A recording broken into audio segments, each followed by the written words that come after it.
Brilliant. We're back on this second segment with Jason from the A-Team on a very interesting segment regarding music. Red Pill Phil on YouTube.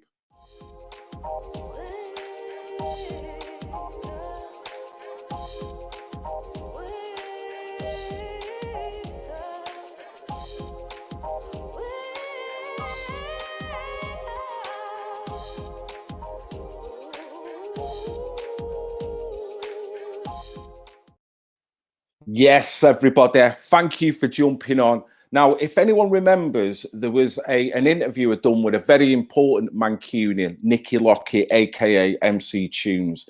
Now, if anyone realised on the last upload, I was speaking to a guy called Jason from the A-Team.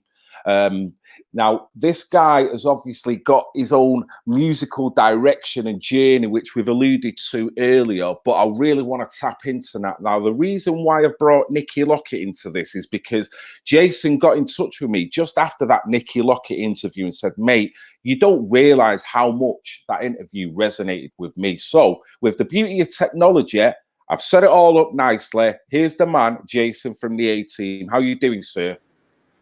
I'm doing well. I'm doing well. If a bit starstruck. Yeah, well, mate, you asked for it, you know. You asked for it. At the end of the day, NICKY or MC Tunes has been an inspiration, especially in my music career, because of who he was. The album was very well written at the time, and I suppose another white rapper, so to speak, someone to aspire to. And he had a good message, good positive sort of sound, and yeah, it's I've been a long life fan. Musically inspirational, and particularly when you talk about the upbringing, geographically, you know, it's a hard lifestyle. Everyone knows it, the North, and there's all elements all around the country where people are living degraded areas, social degradation, whatnot. So to be able to punch through on such a positive level and play music, something that is passionate to you, and actually be successful at it, you know, that's truly inspiring, isn't it, mate? I mean, you've had a similar path as well. So let's get on to you a second, and then we'll bring NICKY in. But let's talk about your path. Where did you go? What was your inspiration, and what did it lead up to? Well, I think apart from everything over the 5-part interview that you did with NICKY, it was how much resonated with myself, that I'd been through a similar journey. I mean, to put it into context, I was an old break dancer. Started off breakdancing at the age of 13, 14, 1984, 1985, and onwards, basically embracing that type of music. Now, back then it was electro music, and then a lot of years African Bambaataa in different genres that took the rap game into the fore. And during that time, I was honing my skills as a break dancer. And because I loved to dance, I loved the music, and I loved the unity and camaraderie it brought. You know, where I was brought up, there was, off a Saturday, there'd be 300 people in the town square dancing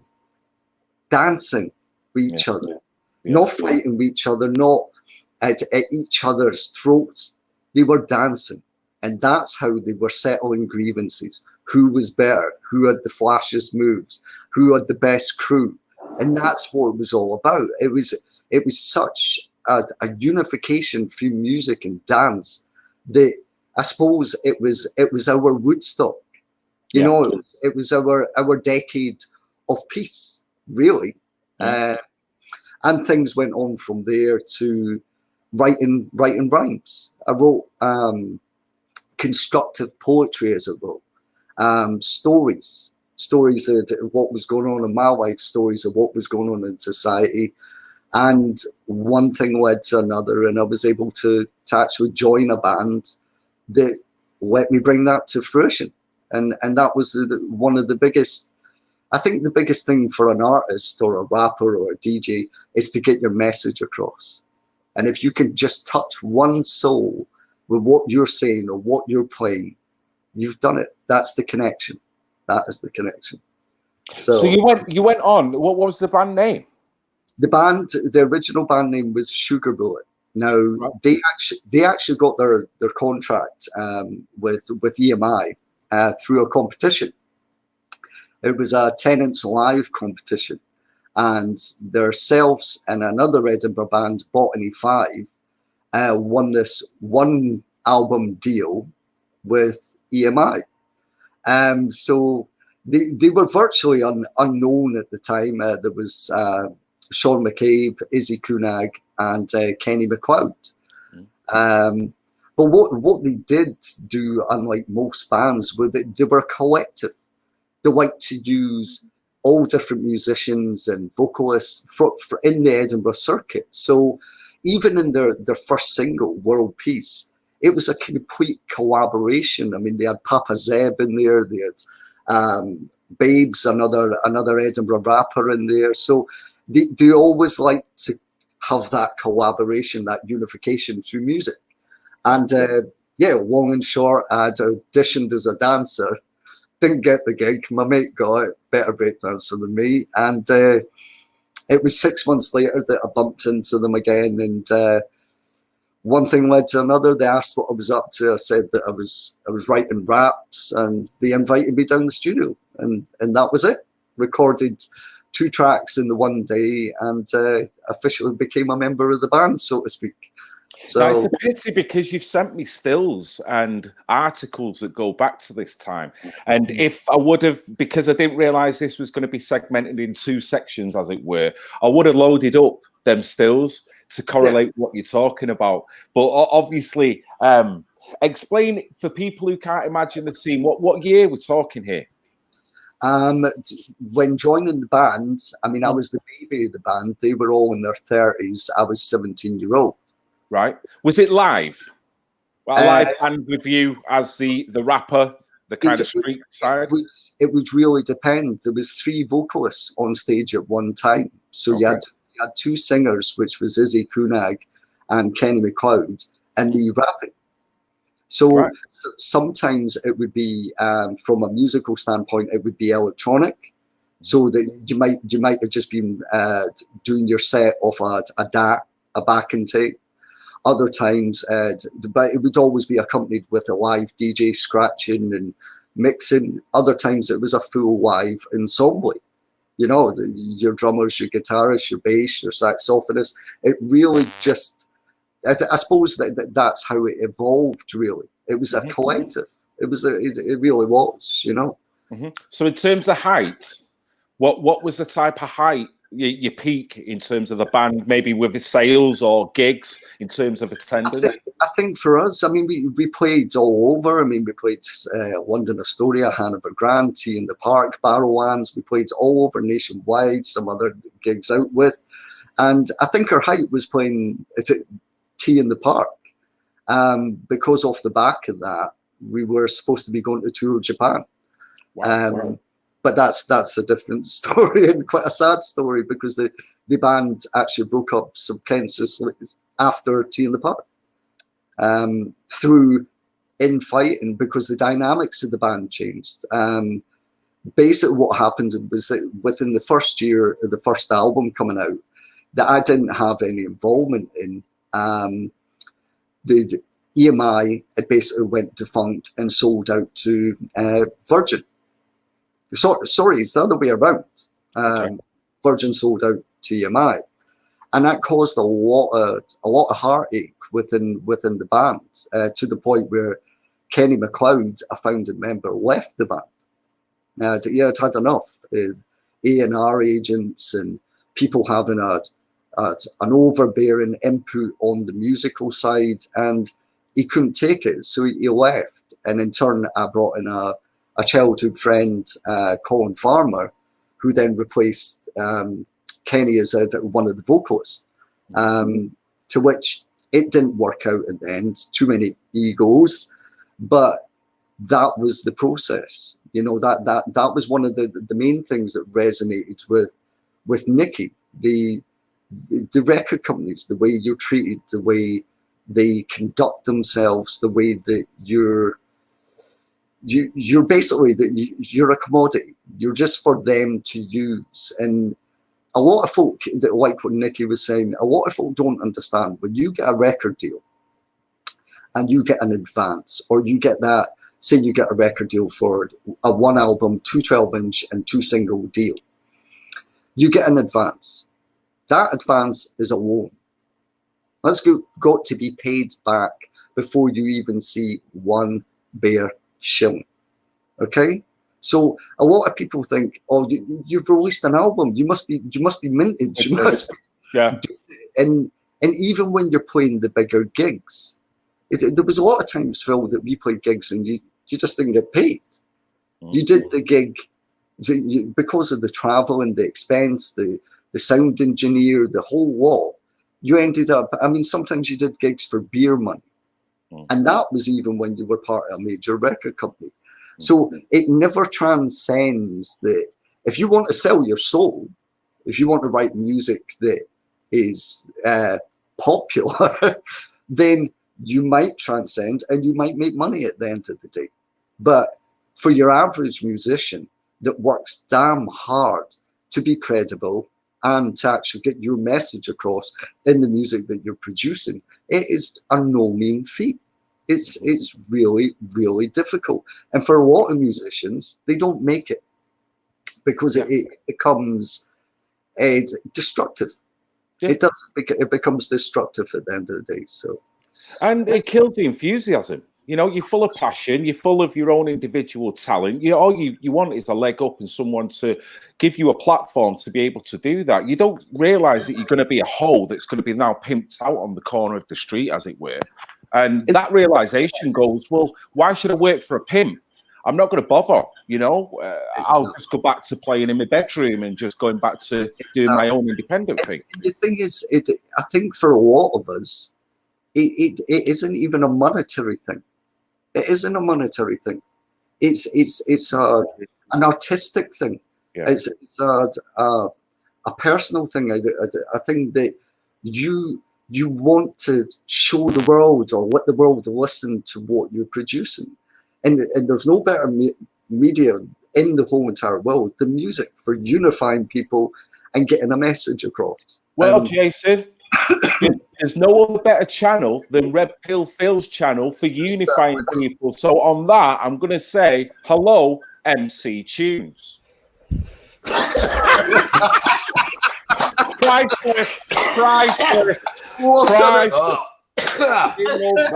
Love it, mate. Love it. Yeah, 1 sec, sorry. Luther spoke. It was like you was Aladdin then. It was like someone rubbed the lamp and you just appeared. Love it. How you doing, Nicky, mate? Yeah, I'm all right, brother. How are you? Yeah, man. Yes. Just been listening to the conversation. It's interesting shit. What of similarities.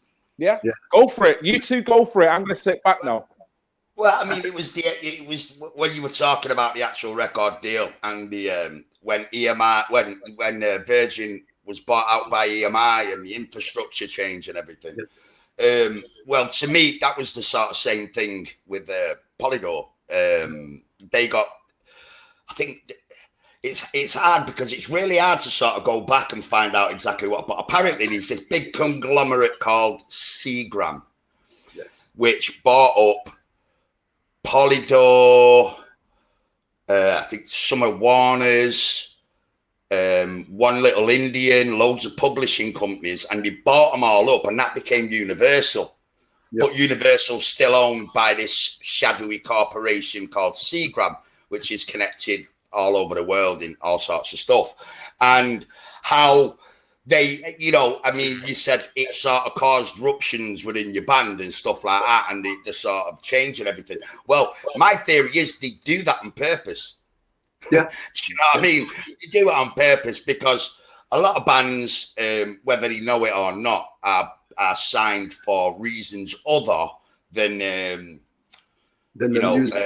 becoming a success, because you know, you'll get record companies that will sign a band, because my last band, Dust Junkies, we're still going, we got signed so we wouldn't be in direct competition with certain bands that were already on Polydor. Now, I had that conversation with Lucian Grange, and he told me straight, you know what I mean? You know, you could really, you know, if somebody else signs you. And I thought, I weighed it up, and he was honest with me. And I went, yeah, but that isn't going to, you know, hinder the progress of Dust Junkies. And he went, no, it won't. But I want you to be honest with you, you know.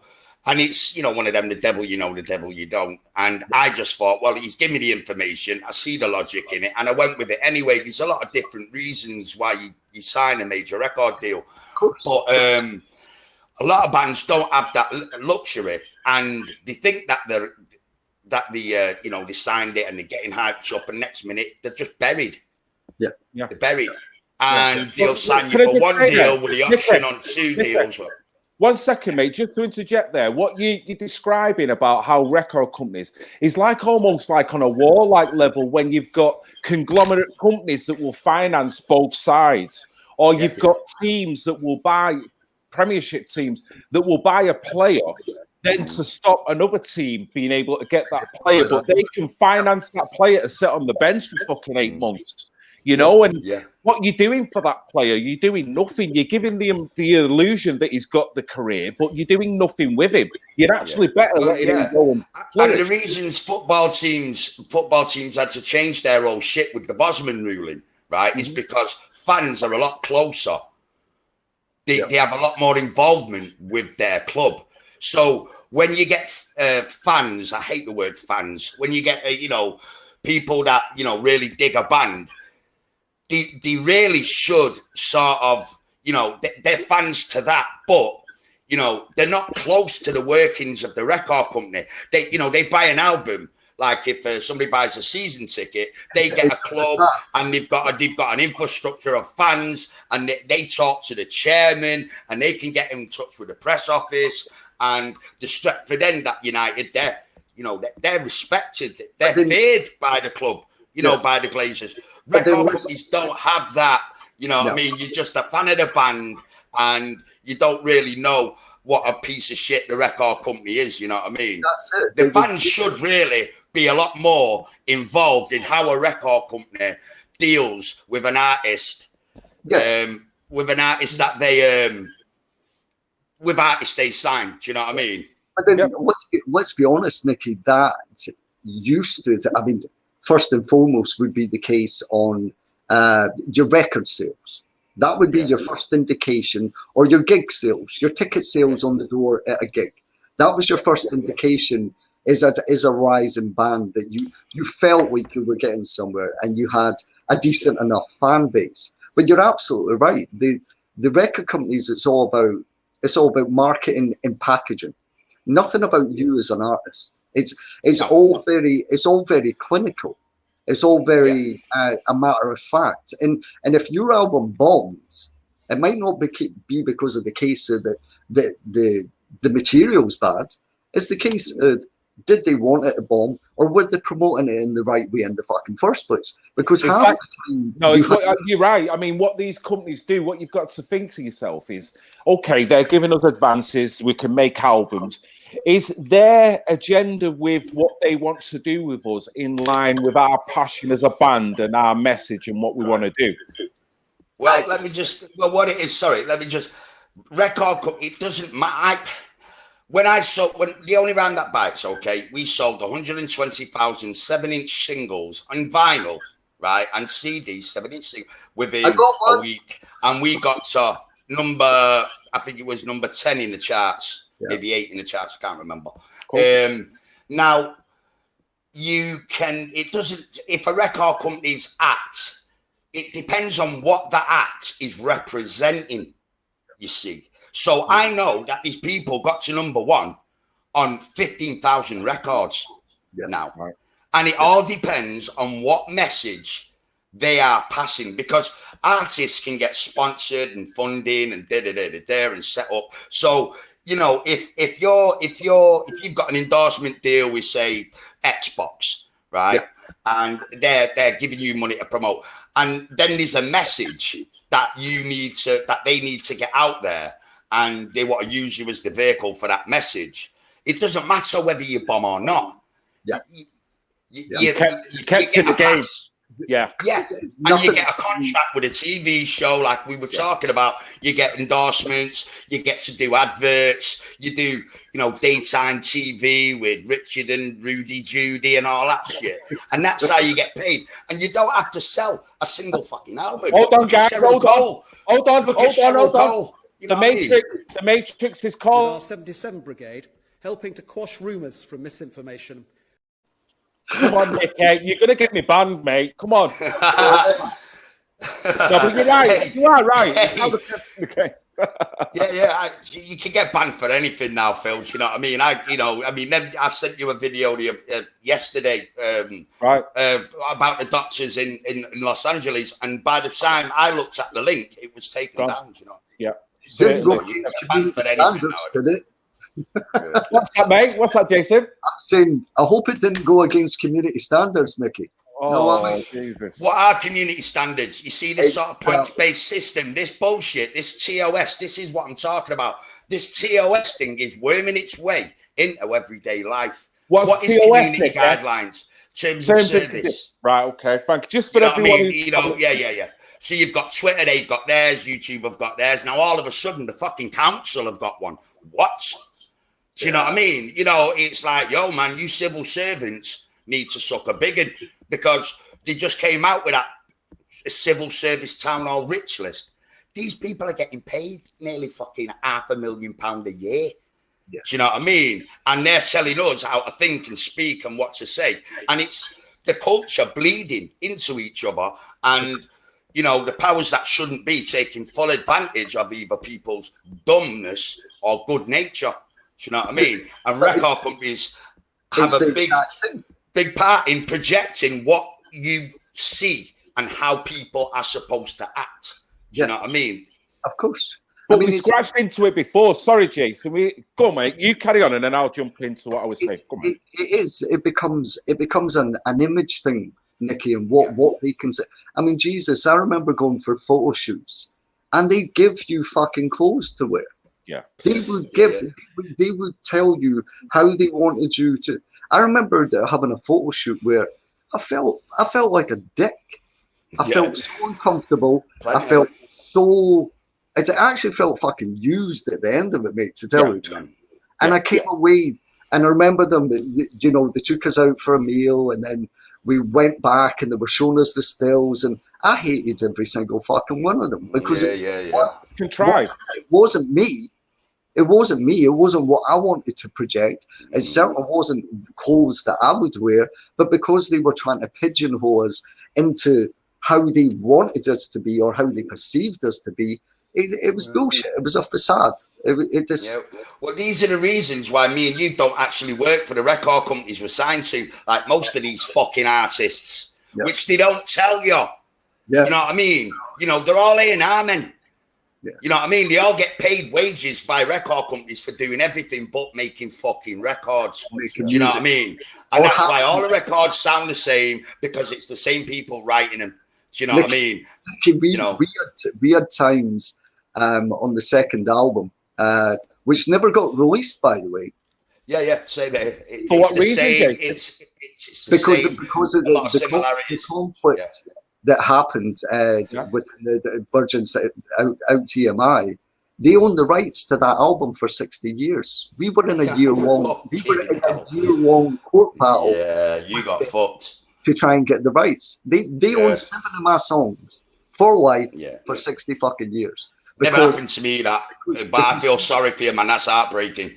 We could not fight them in the courts. Even in the publishing, because it should only be, you see, it should only be the physical CD or the physical copy. So the song is yours. If the publishing company, did a publishing company pay you money every 7 years to keep hold of your licensing? Like, do you get a check every 7 years? Very little. And I'll tell you what. No, that's not royalties. No, I'm not talking about royalties. I'm talking about your publishing company, right, ringing you up and going, we want to keep the license on your work, even though you're not signed to them anymore, and we're gonna give you $3,000. Is that all right? Can we keep hold of the rights? If they haven't done that, they don't own the songs. This is the trick. As far as the trick is thinking that the record is somehow the song. It's not. Yeah. The song is what you've wrote. So what you're saying, Nicky, what you could do is you could go back into the studio, re-record them songs exactly the same, right, and put them out yourself, and they don't have a fucking claim. No, so what you're saying generally is there's a difference between what is classed as intellectual property and the tangibility of that intellectual property. So the actual marketing product is one thing. The actual person who recorded it, all the essence, the songwriting, and the rights to that is still separate. There. Totally separate. And also, physical record deals in IRL, real life, have no call or claim on an internet record deal. So you can start your own record label. Basically, it's fucking easy. You just do it on Spotify or whatever the fuck, whatever. And you put a tune out, you got label, give your label a name, and you're registered. So you can go, if you've got that album and you know what that album sounds like you've got an old demo of it or something like that, you go into the studio. You don't even have to say band members. You go into the studio, you re-record it, and you put it out, and there's fuck all they can do about it. I've just done it with a Dust Junkie album, done and dusted. Do you know what I mean? I remastered. We had a version of it with all the original scratches, all the swear words, and all the breaks and little weird bits we did that we edited out for the actual CD that was released. And I had a raw sort of file of that. Do you know what I mean? It hadn't been mastered or compressed or anything yet. So I added a few songs, remastered it, changed loads of stuff, sort of rejigged a few edits and stuff like that, and I put it back out. Record company don't get a fucking penny of it. No. Do you know what I mean? So even though it's on a small scale, to me, I think the words should be, and that's the message I'm trying to spread, that you've got more power than you think. Yeah. But I think, you know what I mean? For us, it was that whole overbearing judicial side of things. You know, it got to the point, Nicky, where we were signing things that fuck knows what we were actually signing at the end, because it was a year long. We knew we weren't getting to release the album. We knew that we were getting told that they soul crushing. Fucking so. But you know what's funny there? What's really funny on a psychological level, the irony is freaking startling here, because you sign to these big labels, the pair of you, right? So the conception is, or perception is that once you've signed, you're kind of big. You mean something, you're important. But so I'll give you a statistic in a minute. Sorry, carry on. The way you're exploited, the things that you'd end up signing invisibly, because it's all Trojan horse based, you don't know what you're signing that's going to fuck you up 3 months down the line, is that you realise that you are nothing and you are insignificant. You're literally that. But isn't it ironic that people in their world, though, Phil, in their world, but in their world, that's what it is. But you've got to separate yourself from this. You know, the record company do not own you as a person, right? Unless you sign a contract saying they do, which is that 20 million shady Illuminati deal that they give people like fucking Taylor Swift. You know, here's 20 million quid a year just to shut your hole and do as you're told. But here's a weird statistic. I was having a conversation with Sean Ryder one time, and he gave me this really good, really fucking interesting bit of information. And he said, out of 100% of people that actually get a record deal, actually sign a record deal, go into the studio, record an album, pick the singles, don't release a single. It's like 95% of bands don't make it. Don't even after signing a record deal. So for me to have 2 different record deals with 2 different record companies is like a weird anomaly. You know what I mean? And usually people are really, kept close by the record companies. You know what I mean? But if you're not doing the right message and you're not skipping the hoops, they'd rather just, So what's been the common denominator that's made it? Has that been your tenacious attitude, your mankness? Is it just the fact that you've got lucky, the people around you? What's been being good at what you do, and, being good enough to sort of you know, turn a few heads. I mean, I'll never sign another record deal. If Universal came to me now and said, look, we'll give you 250 grand a year to shut your hole and do as you're told, I'd say no. Because, you know, it just isn't worth it, man. It just isn't fucking worth it. It just isn't worth it. Do you know what I mean? You know, the idea that, you know, music in the music business is secondary to the image is scary to me.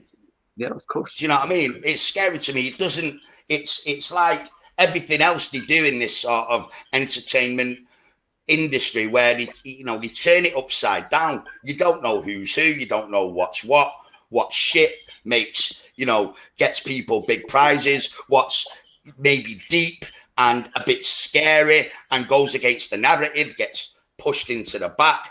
You know what I mean? If I came out tomorrow with, yo, suck my dick, bitch, bling, bling, bling, stab, stab, stab, yo, wear the stab vest, start going, oh, I hate England, I'd be a fucking millionaire. Yeah. The Matrix. With our 77 Brigade helping to quash rumours from misinformation. Nicky, you couldn't get me banned. You couldn't get me banned. My God. Hey, I told you I told you, you knew what you were signing up for. I'm a rebel. I love it. I love it. Rebel with a cause. That's what I would say. You know what I mean? Nicky, I can wholeheartedly agree with everything you've just said there. And I know 100 different artists that have never made it, and quite rightly should have made it through their own skills and artistic integrity. They should have. But it's like what you're saying. Like, see on your first album, and then when you moved record label. Did you feel that over? I walked away from the first deal. Yeah. So sorry, I didn't mean to interrupt. Second deal, obviously, you know, like the old term, once bitten, twice shy. Was that in the back of your mind? Of course, yeah. I planned. Hey, man, I thought I had it figured fucking out. Yeah. But it's weird because once you start pushing back, there were certain things that happened in the first deal with 808 State. Now, I love 808 State, but there were certain things that were happening and being signed to the same record company as them. And because that was my record deal, people don't really get the idea that it was my record deal and they were my production team. Yeah, technically, in essence, right? But we shared the platform and the headlines, which was my way of saying thank you to them for putting me in the position. So I had an album ready to go. Phil's used it in Dance Yourself to Death, which is one of the tracks off the album. That was basically 80% finished and ready to go. And when I sort of started pushing back a little bit and wanting to be taken as a serious artist, they just said, we don't like this album. We want you to go back in and redo it. And I thought, well, that's just going to cost. I said, what who's going to pay for that? And he went, well, we'll give you another advance. We'll give you another advance. And I said, no, thanks. I've just paid back the fucking advance because I paid them back. I was on the verge of signing a massive record deal. Yeah. And I just went, no, and walked away, took the album with me. And then about 25 years later, put it out on me as an art project with Preston University. I don't give a fuck. But that is the case, isn't it? That's the case that as an artist and you're writing something, say you're writing an album or you're writing a 12-inch or whatever you're writing, at that time, you're on fire. You're ready to get this out there. And I think that is one of the biggest manipulating tools that they can use because you've got the fire in your belly. You feel that album's going to do the damage. You want there. You want to start gigging that album. You want it to come across to the people, get your message out there. That's the way the momentum and try and fuck with you, token, when they start curtailing things like A&R men, Jesus Christ, I had A&R men telling me that, you should drop that guitar out there and put fucking, it's like, overstepping. Yes, overstepping your mark. I'd murders. Mate, then it would go from music to lyrics. You can't say that. You can't say that. And the reasoning they'd use for that would be as pitiful as if you were to play Top of the Pops, you'd have to dilute that lyrically. So you may as well just change it now, which impacts on the message that you're trying to get across. This is like gaslighting. I mean, the one thing that you can say is that look at the emergence of the industrial kind of conceived band, the boy band, the girl band. Look at the manipulation on the sex that is inputted with any girl band that wants to bring their message out. Even if they feel that they've got the best message, the passionate, if they happen to have attractive features, if they happen to have a decent body, you're damn right that is going to be accentuated probably over the music. Yeah, but I mean, the thing was, okay, so you're right, but sex for profit has always been part of the music thing, right? Because, it's part of the thing, you sing about love, whatever, right? But the thing is, artists should be, as artists, we're cool with putting on a fucking show. Shaka Khan was never shy of fucking showing a bit of cleavage. Yeah. You know what I'm saying? But now it's like, it's used in a different way. Nicky, do you know what I mean? Do you sexualize yourself when you're out on stage? Do you like get? Yeah, that's I rap like that, me. I'm like, oof. Look at them. All the time. Look at them. Sex machine, me, Phil. Phil. Yeah, yes. He's not got anything on underneath that fucking t-shirt. Oh, where's this go? Hold on, guys, hold on. With our 77 Brigade helping to quash rumours from misinformation. Mate, come on, keep it clean now. Keep it clean. Well, you know what? I'm loving this stream because I want to stay out of it as much as possible. I'm loving the way Jason is interjecting and just having this open chat because I know he's wanted to meet you, Nicky, for a long time. And I know these questions, you're both resonating on one another. But by doing that, you are giving information to other people that are going to go, whoa, music's one thing. I love the way we have music videos and the way the PR, the direction, how they can make people movie stars. But this is a Wizard of Oz moment, pulling back the curtain, and you two between this stream are exposing the negative side. But on a plus, you're both kind of saying, well, because of the emergence of new technology now in the 21st century, where they had that monopoly 30 years ago, where they had they haven't got you now. No. They don't. You see, this is. I mean, I've got to go soon because I've got to set up for this. Yes. But I'd like to make this one point. A lot of the problems that people like me, yourself, and a lot of these up and coming bands are having is that the successful bands, say over the last 20 years, are playing along to make it impossible for new people to come up the same way they did, right? Where you had independent DJs, independent radio stations that were playing music, and it was grassroots sort of promotion, and you'd go and see gigs and stuff like that, right? Now it's virtually impossible, right? Unless you're signed to a record label or are down to play the game, that you get access to that. And that's where all this copyright strike shit is coming through. Yeah. Third party strikes, Facebook working on behalf of Sony Music and Warner's and stuff like that, right?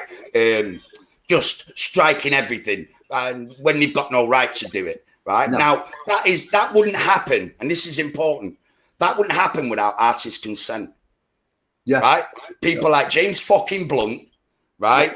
And fucking Azealia Banks and these twats, right?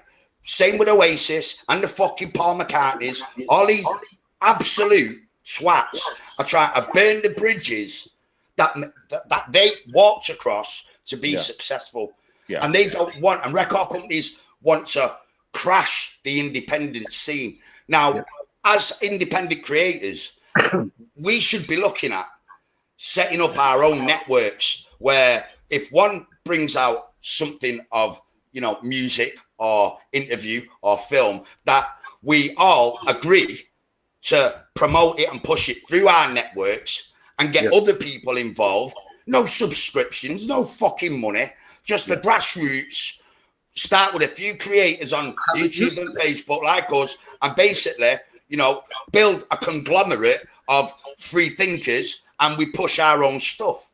Yeah. Do you know what I mean? How it used to be. I mean, that was the essence of it. I mean, you'll remember this, Nicky. You done your first mixtape, and you gave that mixtape to your friend, who then gave it to another friend, and then maybe a DJ got a hold of it, and he might play it in his set. And if he plays it in his set in the club, then people ask, "Who's that?" That's how it worked. It was basically a network, and it was a network of like-minded souls. It's only when you get an interjection in record companies and A&R and publishers and everything else that it becomes a messy affair. I love that idea, mate. And if I mean, we should just basically every time we talk to somebody or do an interview, we just say, look, you know, send us your links, we'll push them. You know, I've got wiki beats. I'm always putting stuff out. Do you know what I mean? It only costs 50 quid to get a song out. You know what I mean? Once you've got it set up, it costs nothing. And if we can get enough people to sort of go, okay, you know, we can do this for nothing. You know what I mean? And if we can get a trend going here and there, or maybe a little shout here and there, because I don't beg, and I'm not going to go and contact people like fucking Sean Ryder and Bez to do me a favour unless they want to do the favour. Do you know what I mean? Because to me, you never get anywhere with that. Do you know what I mean? You never get anywhere with that. But if we can just say, okay, well, look, let's keep this in our heads and let's try and make this sort of network where you've got a shitload of fans, I've got a few fans, you got a few fans. You know what I mean? And we just push it out, put music out. What? I love that because it's got an idea of like just an overall database. It's not a niche in any way. You could go on.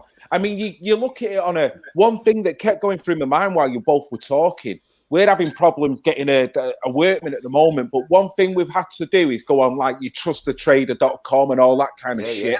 And that is the same idea, same principle in it. No matter what your job, there's kind of an overall place where you can go and look through, make your own mind up. You might want renovations to your house. You might want your gutters doing. You might want something outside doing. Boom, they're all there, you know, and that gives you independence and freedom. Plus, it will self-finance itself because of the sheer volume of people that will be going on it because of the different genres involved. No merchandising, no subscription, just people pushing each other's stuff. Do you know what I mean? Because the infrastructure is not there for what was there for me and you. Do you know what I mean? It's not there anymore. Do you know what I mean? You have to sort of create your own economy. Do you know what I mean? And I found that, you know, you sell 10,000 records, you know, you're doing fucking well. Yeah. You know what I mean? You know, when there's no record company involved, you sell 10,000 records, you've got a mortgage, you're buying a house, you're improving your life. Because you know what I mean? That is exactly true, and it goes back to what you're saying, Nicky. That is networking. That is being able to look at your product and be able to put it through the right hands, the right set of ears, so to speak, and that's how it can manifest. That's why it bugs the fucking shit out of me when you get these so-called artists that appear on the scene instantly. They've not appeared on the scene instantly because they put the work in over 10 years or 20 years or whatever the case may be. They've been put on the scene as a cosmetic fucking entity. They're not real. They're never going to have the longevity as an artist or even a performer because they're manufactured. Yeah, it's people like Craig David. We get somebody like Craig David, who I think has been fucking dry bummed by the English music fucking establishment. Hold on, the 77 Brigade, helping to quash rumours from misinformation. Fucking hell, Nick, mate. Right. Well, you know, you get somebody like David on my case. I'm gonna get a strike from Craig fucking David. Susan's gonna be on your case. She'll be muting you. Phil. Right, lads, I've got to go because I've got. Right, Nick. Thank you for your time. Before you go, tell people what you're doing, how people can reach you. Right. Okay. Well, what I've been doing is that on the MC Tunes page, Facebook, just MC Tunes. I've been doing a sort of impromptu live DJ streams and a bit of chat. Sort of been building it up step by step. It was atrocious at first. I'm sort of getting there, but it's just free DJing, music you might not have heard, music you have heard, and a little bit of chat just to sort of whittle away at the boredom. It's all free. I'm enjoying sort of battling with the copyright strikes, because if you just copy and paste the Fair Use Act of 1976 into the dispute, they've not got a leg to stand on. Yeah, so that's kind of fun in a way. But yeah, I've just been doing that. So if anybody wants to check it out, they can check it out. If they want to help me out, they can go to dustjunkies.com, download any of my music that's up there. That'll come straight back to the Dust Junkie organisation. The MC Tune stuff is up there as well. And yeah, that's it really. Do you know what I mean? I'm just sort of plugging away, trying not to go fucking batshit crazy. Well, you know, mate, it's brilliant because you're putting something back in. So as well as you fulfilling yourself, you know, you're easing the boredom, you're doing your passion. But how many people are resonating, enjoying? They're sat in their house, climbing the walls, and all of a sudden, boom, with a click of a button, they can listen to some rare grooves, some whatever, some breaks here, some there. And so it's like a mutual benefiting thing. And this is what is so fucking annoying, is that you've got Facebook that are prepared to mute over something that they haven't got the right to do. They're prepared to like do a universal block on YouTube over something that essentially haven't got the right to do. Artist consent. Remember that. It can't happen without fucking artist consent. They've got a lot to answer for, these cocksuckers, man. They're burning bridges, man. They don't want us coming up the way they did because the shit. Well, mate, I think the initiatives that you're talking about is the way to empower. And I think it's come from obviously frustration and being dry humped all this time. But mate, good luck with your stream moving forward. I can't wait to have you back on because, mate, it's only a matter of time. To talk about. Yeah. Cool. Mate, and think about that. Fucking, you got a lot of reach. You know, let's see if we can get some ideas in the comments, and let's start building, some sort of scary fucking underground infrastructure that we can just, use ourselves. That's separate from the bullshit, Exactly. Well, mate, I feel with the MC Tunes NICKY LOCKETT collaboration, it's either going to go one of two ways. It's either going to go to the stratosphere and punch right through two Mancunians showing the world, or you're going to get me stricken off the record and demonized. I don't know which one. Susan, what's it called? Susan Wahickey. What's her name? Susan, leave him alone. Phil's a good boy. He didn't do nothing. We're all doing the right thing. And I'm loving your journey, mate. Best of luck with your stream. And say hello to Darcy for us, yeah? Yeah, we'll do. She's right here. Right, mate. I'll speak to you soon, man. Stay in touch. Hit me up on Facebook. Phil will give you me email. No problem. Nice one, Tunes. See you soon, mate. Take it easy, man. Speak to you later. Peace. Bye. Well, what did you think of that, mate? Because this all come from a bit of surprise, wasn't it? You had no idea I was going to bring Nicky into the stream. It did. Is do you know? I actually feel so much more positive, Phil, in actually doing some music again, because honestly, the studio I've got set up has been set up for 5 years, mate.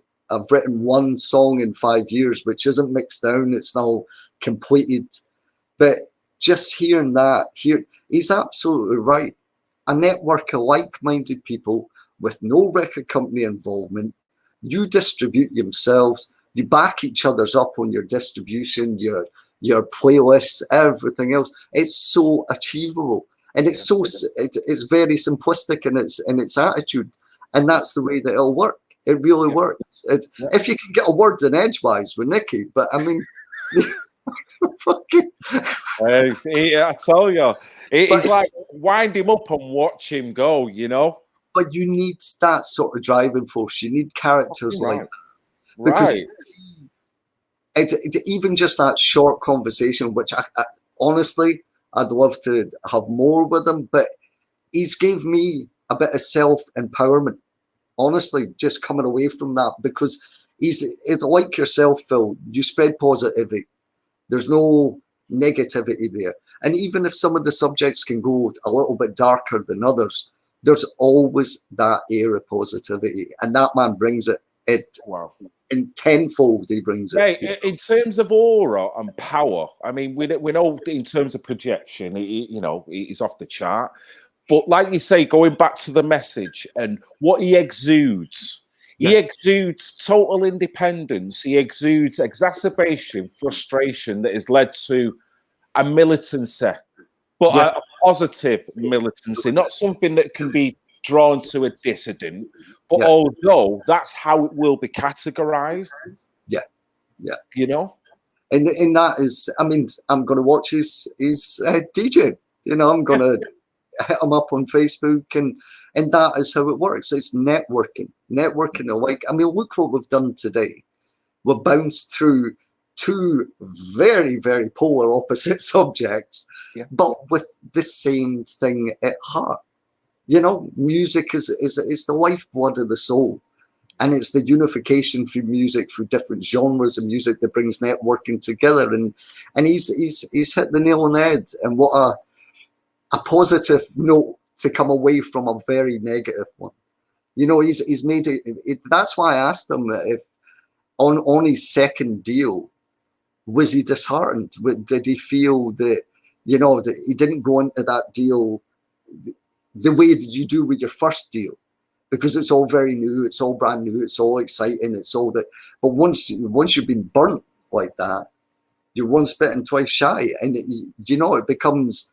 I think it's the realization that it's false. It's just the whole record scene, the music scene is built on a falsity, and it's built on a conveyor belt sort of manufactured sort of product line. You know? It's a total facade. Literally, like what you explained before, when they decide to put you in clothes, they decide to create an image for you that has nothing to do with you, but you'll go along with it because you feel it's the right thing to do. It makes you aesthetically look good. It does create this deity that is on the screen, but it's not you. So it's a straw man effect that they are building, that they can drop as quickly as they can kind of propel it as well. You know, and there's so many frustrated grassroots rappers that have spoke about that in the times. That they've noticed people that have come up with not an element of reality in terms of what they're singing about, but they can see that they are a product of A&Rs and the way they've been manufactured, dressed, putting forward, not pretty much told what to sing. And in some cases, their songs written for them. So then all they are is literally the front people. But yet, if you're not in the know, you'll just see it as a star with the overall package, you know? And it's exploitation. And one thing I do see is that all this is so very relative to the YouTube, to what we're doing. And to the initiative that Nicky is talking about the public taking the power back, sharing everyone's stuff, having one database for everything. Doesn't that sound like the ultimate solution for what we're going through now with the other topic in mind? Exactly. And that is why when he said it, I mean, not that you could hear me because he was fucking kept talking, but I said I'd be part of that in a minute. And I will be part of that. I'll go out my way now to make that connection with Nicky, and maybe, you know, through time, maybe share a few tunes and get a little bit of collaboration on the go on certain things. And that is how it works. And that's, again, like what we said, that is what the world needs right now.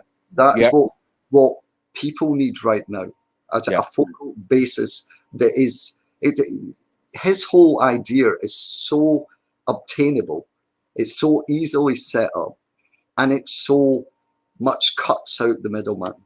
You don't need to worry about Facebook because it won't be on their network. You don't need to publicize yourself on YouTube because it won't be on their network. It'll be on a self-contained network. And there's a lot of people that are brainy enough to set up, you know, web pages, forums, things like that, where you can share music, share videos till you're blue in the face, and you won't be going against any community standards or musical restrictions, you know. No, well, look at this, Jason. With it, a simple stream, with the help of Katie Jane Swallow from childrenmatter.news, this, I've been able to collaborate like-minded people, boom, straight away. That's almost like a a microbe of what we're talking about. It's that database someone can click onto. Oh, 3 people who have got a relevance and a resonance with the music, but also got a political opinion as well. Fucking hell, you know, let's tap into that. So it's the same thing. It's realizing that we don't need that telly now. We don't need that propaganda. We don't need that external force that's trying to tell us that they need to now roll out military to govern how we think and what we speak. This independence gives you the freedom, but at the same time, it's so attractive because this is what we're now realizing that we're missing with this lockdown. It's making even someone who's not politicized realize, wow, we are going, you know, things are going to change. So the more you can think like that, the better, you know? Yeah, and it actually, it shows, like what we're talking about, the system and how we're governed. We can govern ourselves as a people, as a collective, as much as, you know, you're always going to have the hierarchy within the system and a certain amount of control, but it's how you carry that control and how much control you want to give over to them. Yes. This is yours and this is yours, and it's how you use them that can change. They can move mountains, mate. Can move mountains. Really, it's getting there, and it is getting the consciousness to that point. It's okay, the odd individual mentioning it on YouTube or try to do it within a subtle message within their stream. It's literally getting that message to resonate with other people that will then get them to interact on that and them to do the same thing elsewhere and create this kind of spider stroke, not pyramid effect, because that intimates a hierarchical thing. No, we're all one and the same. You know, and that's just gaining that mass and fight these bitches back, you know. But then like what we're saying, what better time to do it when we're all locked down, we're all in isolation, and we're all you know, we're looking at ourselves. So let's expand upon that. Let's give people a little bit of people back, instead of media-driven nonsense that you get bombarded with day after day after day after day. Let's free the mind and the body of all, you know, honestly. Yeah. Well, let's look at on a basic level how much we curtailed. Someone wants to play music. Now, in what we're going through, the lockdown, playing music to someone now who is stuck in the house, you know, they might be on their own, they might be of a certain age, they might feel vulnerable, you know, digital well-being, let's get back to that term. So playing someone a bit of music, the spirituality, the meditative thoughts, how it can maybe transcend them out. So now we've got a system that's going to go, you can't do that. We're going to mute that.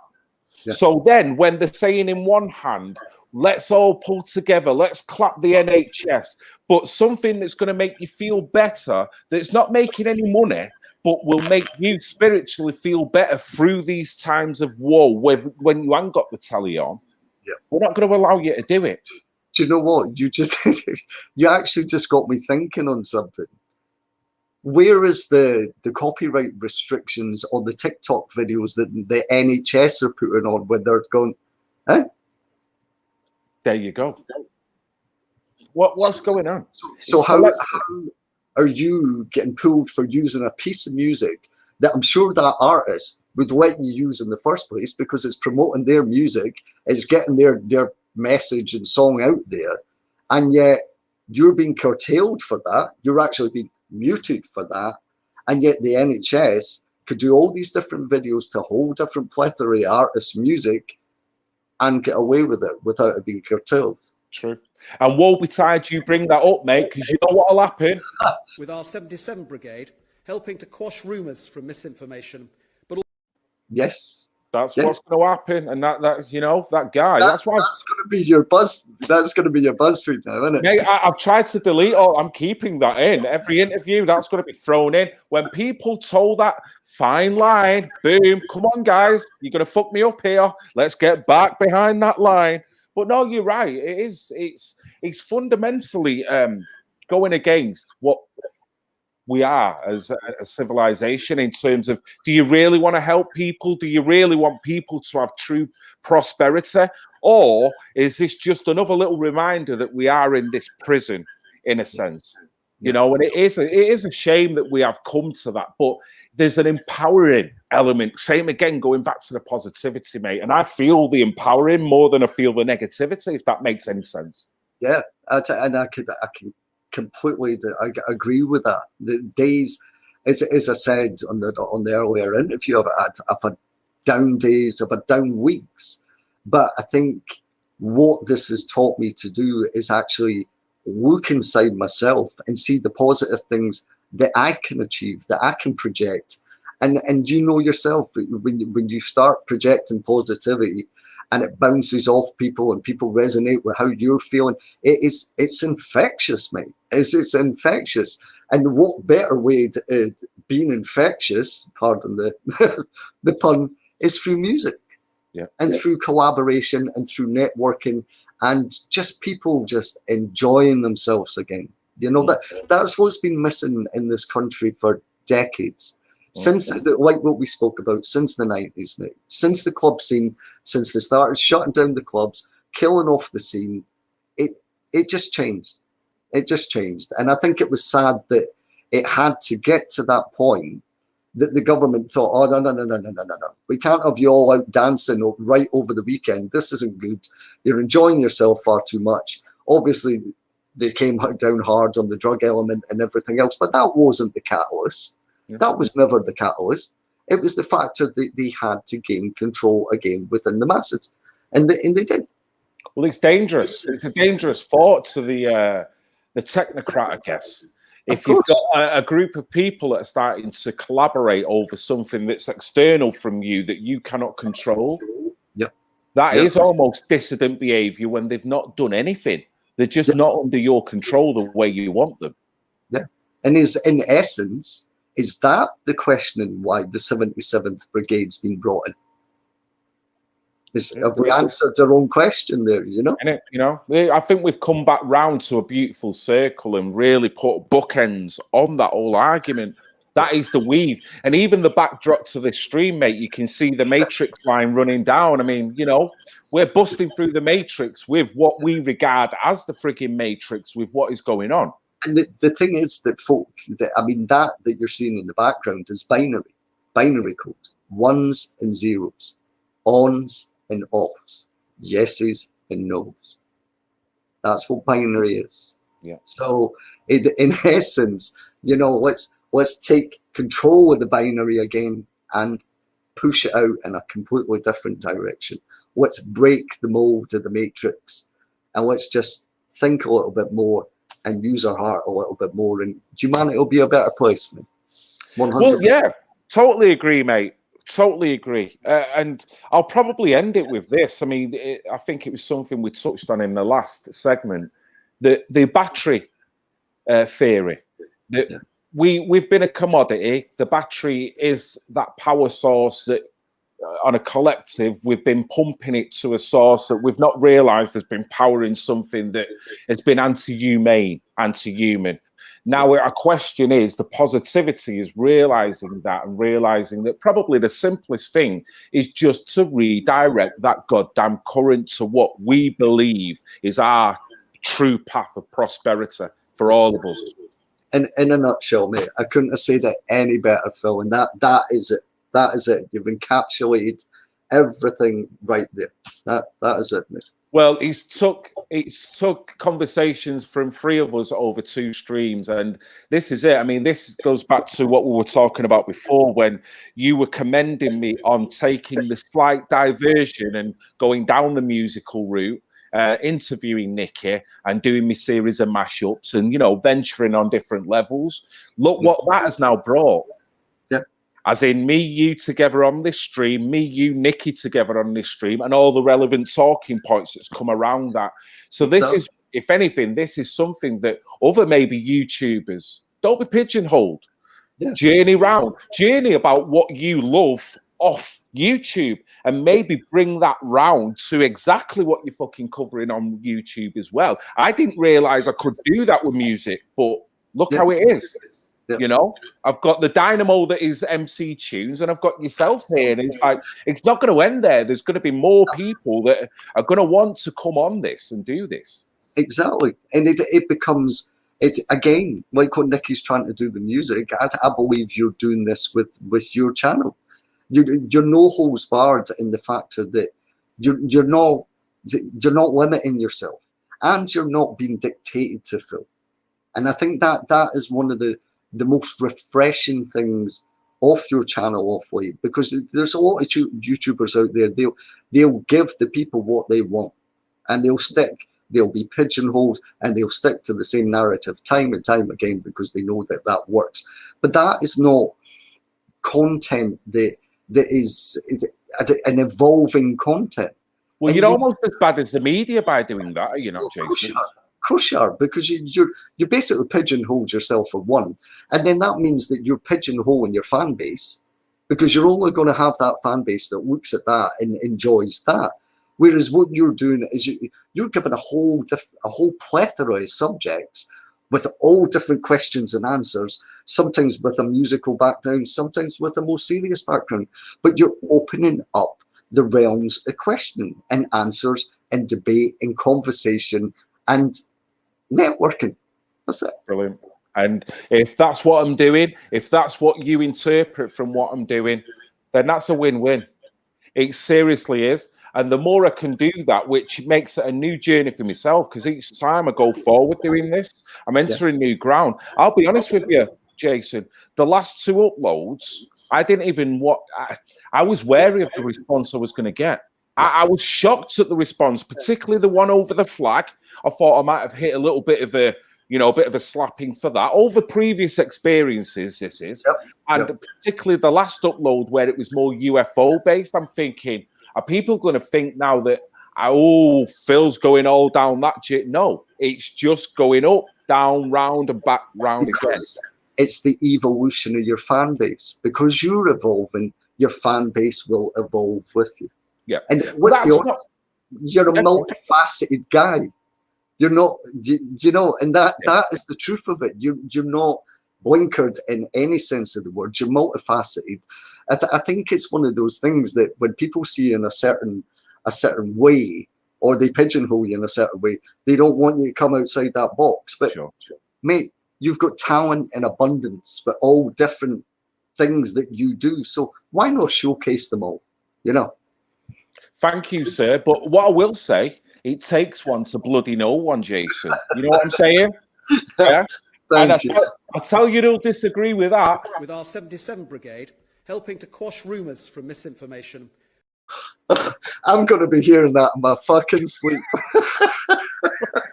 Celestial body, he'll be on the ceiling, fucking being like, get away from me, throwing shoes at your freaking ceiling. Mate, I've so enjoyed this. I've really enjoyed this. One thing I will say is, same again, I said it on the last stream, but how can people contact you if they want to contact you? Because I'm sure there are a lot of people be interested in what you're saying. As I said in the last, because I don't really have a Facebook page, and I've got a couple of tunes and whatnot set up on YouTube. But honestly, I think the best way getting to actually know people and to actually network or have conversations is through the comment section on the feed itself, because I think that's a more personal level. And if people want to take it further than that, like ask for emails or have a telephone call or a conversation out with the page, then I'm quite happy to do that. But I think honestly, if the channel's to go from strength to strength, I think keeping it at that basis is the way forward, Mate, it's been a pleasure having you on my channel, and certainly we'll have to have you back again, talking various subjects again.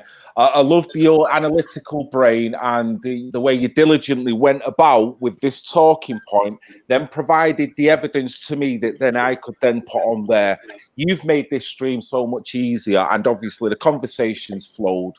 Diverse conversation in all different manners as well, mate. So thank you very much for your time, Jason. Well, thank you, Phil. Thank you, my man.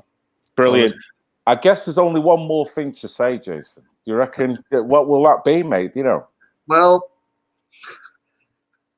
I love you. I love you. I love you. I love you.